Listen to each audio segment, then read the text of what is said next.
The purpose of this presentation is to serve as an explanation to the spreadsheet that was attached to the email that directed you to this site. The purpose of the spreadsheet is to serve as a planning tool for the 2014-2015 school year. The purpose in sending you the presentation in this format is twofold. First, we do not have the Superintendent's Council meeting in December, and I wanted to get the information in your hands as soon as possible. And second, if I sent it along with an email explanation, while it will be a relatively short presentation, it would be a rather lengthy email. So this format is probably best in communicating what this spreadsheet can do for you and how you use it. The presentation is low tech and the casting is probably pretty poor, but we're not going to stop. I'm going to roll through the whole thing and not worry about the technical and artistic value of the presentation, but really focus on the information that it provides to you. The spreadsheet first takes your historical enrollment information from 2004-2005 to 2013-2014 and examines the year-to-year percent change in enrollment.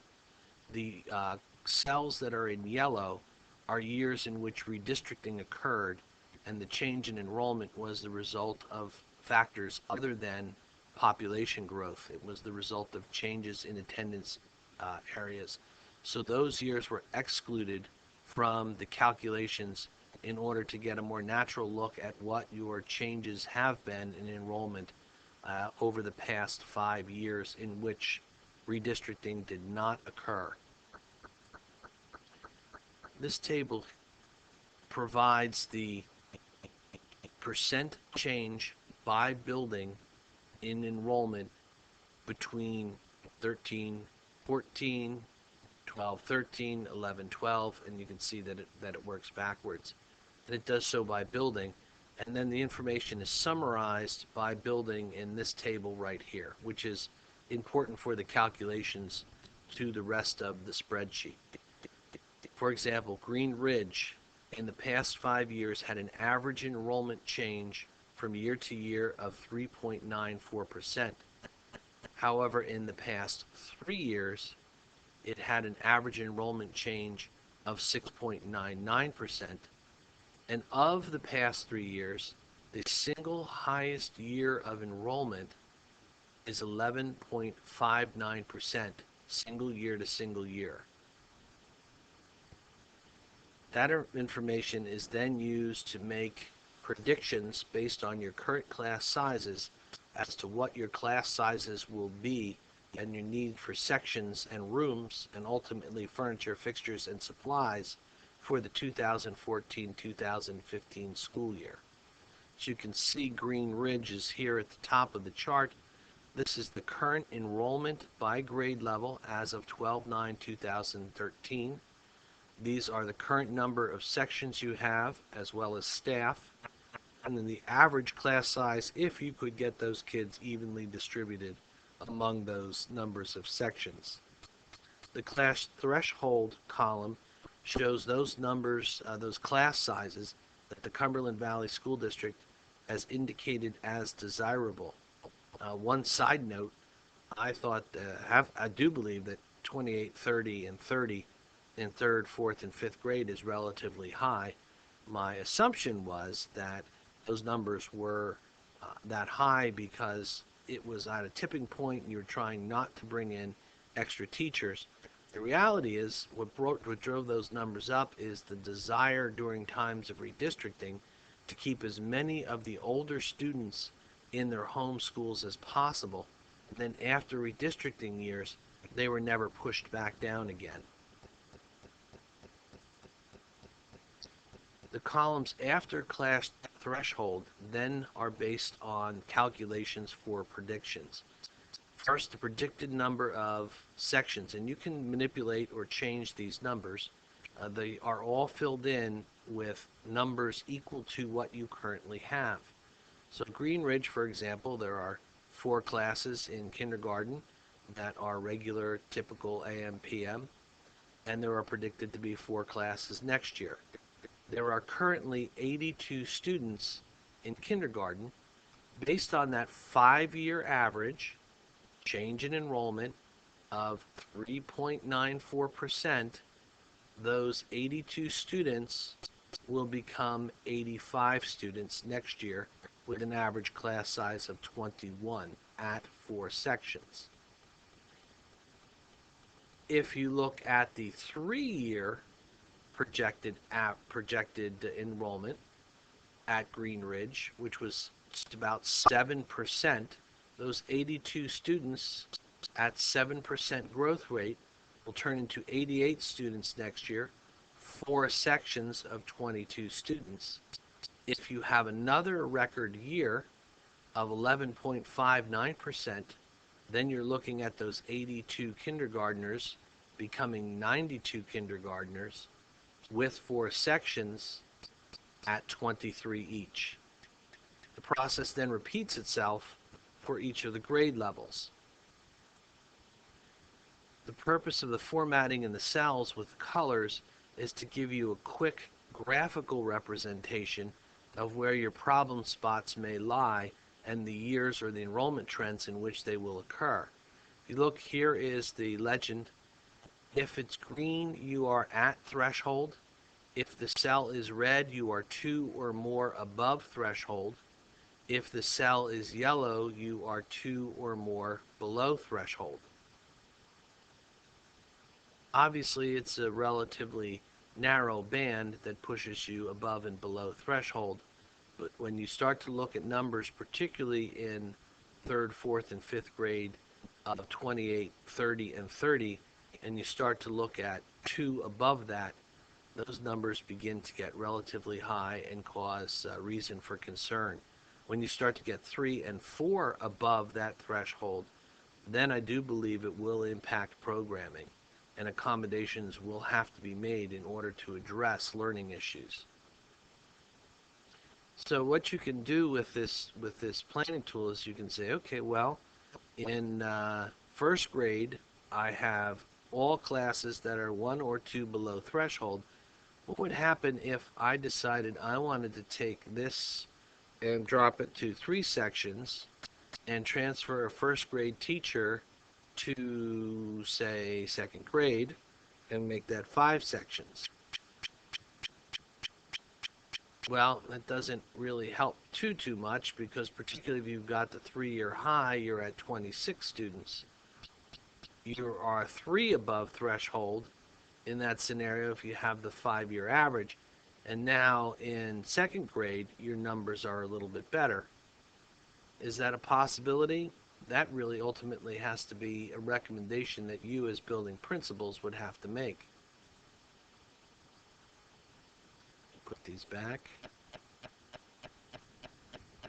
The other thing that this table does is it looks at your October rates of poverty, students with IEPs, as well as ESL students. And these are actual October numbers reported to the state.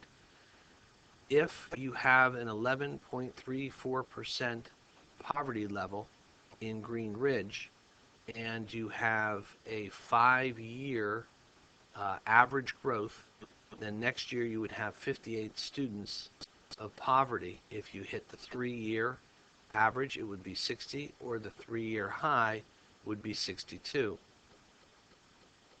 When you begin to plan for services that you're going to need for your student population, this could be a bit of a thermometer as to what kinds of services you can expect to need to deliver.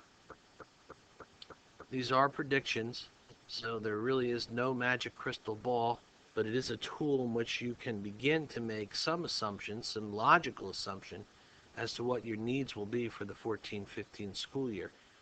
Of these 3, probably the one that is most suspect is students with IEPs, particularly when you have a building where kids are being brought into the building for services. So it may push the percent of the total population higher, that you may not see that size increase among the general population. So again, You're going to have to apply what you know about your buildings, your student population, using your expertise to determine what your best prediction is for what your demographics will be opening next school year. The process then repeats itself for each of the buildings in the elementary level, and you can see that the more red, the more challenging your issues are going to be. The more green and yellow, the less challenging your issues are going to be. It may also provide some indication when you look across all the buildings at where you may find staff that could be transferred or moved, or where you may find available art, music, or phys ed staff that may be available to travel and begin to fill in and support extra sections. You may also find that there simply isn't enough of those staff members to move around, regardless of the section sizes, and you're going to have to begin then to plan to add additional staff or curtail program. The other thing that I would mention is that there's an educational overlay to all this. For example, you look at Monroe, and here you say, well, look, they are below, predicted to be below in all three prediction scenarios at the fourth grade level with 3 sections. That's great, but if you were to take a teacher from here to transfer someplace else, now they're above. In addition, when you go down to 2 sections, if you could find something like that, given the educational model that the Cumberland Valley School District is using, do you really want to have 2 sections where one would be a cluster classroom and one would not? I think that has quite a few inherent problems with it. So it has to have some common sense and educational overlay to where the teachers end up serving the kids, because moving them simply based on numbers in a spreadsheet may not serve their needs very well at all. Eagle View, Good Hope, and the high school are also in here. Of course, that becomes a little bit harder to use a spreadsheet like this, because while you would know the total number of sections or homerooms that you would have, what this doesn't indicate is how many kids might be in Chinese versus French, or how many kids in the middle school might be in Algebra 1 in 7th grade or 6th grade.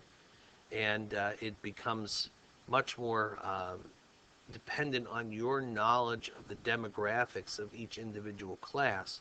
But this, again, can still give you, in a broad sense, an overlay of what you're planning for the 2014-2015 school year, particularly when it comes to, again, students of poverty, ESL students, and possibly students with IEPs, depending on how you're servicing your student body. I hope this helps. I'll be happy to come out and discuss this with any of you individually. If I can help you at all in your preparation for planning for next year, please let me know. There are not going to be any easy plans, particularly in the buildings where there are a lot of sections already in red. One of the things that I was asked to do when I first came was to look at enrollment and growth and facilities. And even though I was here for a short time, there are 3 things that I could absolutely tell the board. The first was that any solutions are going to have to be creative, and they're going to have to be building by building and classroom by classroom for the near future. That will include the 14-15 school year. The second thing is that redistricting is really not going to buy you any kind of major relief. As a matter of fact, if you use this spreadsheet and you look at it in terms of its totality and not individual buildings, you'll find that if you start to slide around number of students, you can quickly get all of the cells to green, meaning they're only a few students away then, turning to red because they've crossed those thresholds. Finally, the third thing was that in the end, that it was very, very likely that the final solution was going to have some architectural component, whether it's additions or renovations, some combination of the two, a new building. There was definitely going to be an architectural component to solve the problems that the district faces if enrollment continues to grow the way that it does. There is no perfect crystal ball. We can't know now what the first day of school will hold next year, but we do know that we have to plan for the most likely possibilities. And I think that it is in every one of our students' best interests that we take the time to consider what we would do in the event we hit the 5-year average, the 3-year average, or the single highest year enrollment change in the past 3 years when we open the 14-15 school year. For many of you, that is a very big concern with parents and with board members and with the community. There's not going to be, as I said, a quick fix, but there certainly can be a plan that we have in place to say, if this happens, then we will do this. And the ifs are based on logical predictions, and the thens are based on what those predictions are. In the end, there's no doubt that we're going to face challenges.